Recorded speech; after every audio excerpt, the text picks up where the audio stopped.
Harmoniser les pseudonymes, parce que vous imaginez pas le travail que c'est derrière pour Wikimedia et pour tout le jury pour retrouver les pseudonymes de chacun. Donc ça serait bien que vous puissiez tous avoir votre nom et le nom de l'établissement sur les pseudonymes. Ça nous aide vachement. Le deuxième conseil, c'est d'échelonner les contributions, parce qu'évidemment, le concours se terminant le 1er mai, toutes les contributions ayant été postées le 30 avril ne permettent pas d'avoir des interactions avec la communauté, et c'est donc perdre quand même une grande partie de l'intérêt du travail sur Wikipédia. Alors le troisième, interagir avec la communauté. Donc pour ça, il vaut mieux privilégier le forum des nouveaux sur Wikipédia, parce qu'on peut aussi discuter sur la page de l'article, mais malheureusement, comme elle n'est pas très connue, qu'elle vient de sortir, en général, c'est assez difficile d'avoir des discussions avec les Wikipédiens dessus. Donc on vous conseille le forum des nouveaux.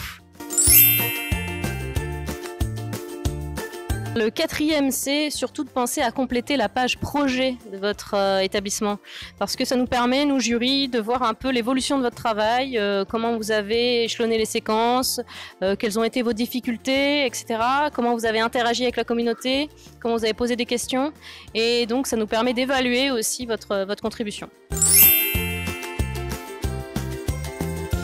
Le cinquième, si vous suivez toujours, c'est d'enrichir les traductions. Donc on peut très bien traduire une page Wikipédia anglais ou peu importe la langue en français. Par contre, il faut penser à rajouter des sources. C'est pas le tout de juste traduire, il faut rajouter de nouvelles sources, de nouvelles infos sur l'article. C'est ça qu'on va vraiment chercher et valoriser.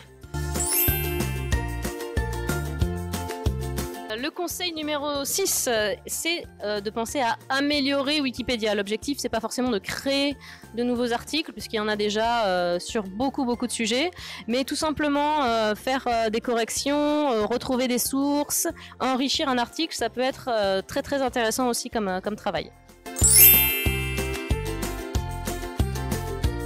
Alors le septième, c'est de favoriser la cohérence. On va valoriser l'ensemble d'un établissement, donc l'ensemble des contributions de chaque personne qui aura participé.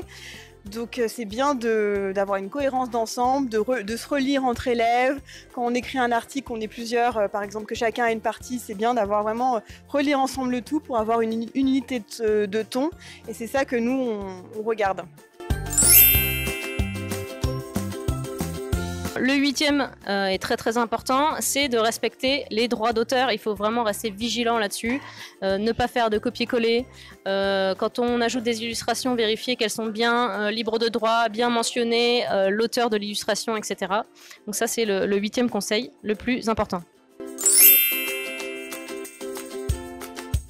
L'avant-dernier, demander de l'aide, n'hésitez surtout pas à demander de l'aide aux Wikipédiens, à l'équipe de formateurs qui coordonne le concours. Toutes les adresses seront mises en ligne, c'est ça ? Sur le site du Clémy. Sur le site de Clémy, vous pourrez voir. Mais surtout, si vous avez des difficultés, n'hésitez pas, demandez, n'abandonnez pas surtout. On est là derrière vous.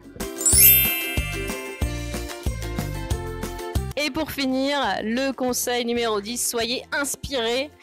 N'hésitez pas, il y a encore plein de sujets hyper intéressants, nouveaux, qui n'ont pas été traités dans Wikipédia. Cette année, on a eu un article sur le mumble rap, par exemple, qu'aucun membre du jury ne connaissait. Donc du coup, ça nous a appris aussi plein de choses à nous. Donc soyez inspirés, n'hésitez pas.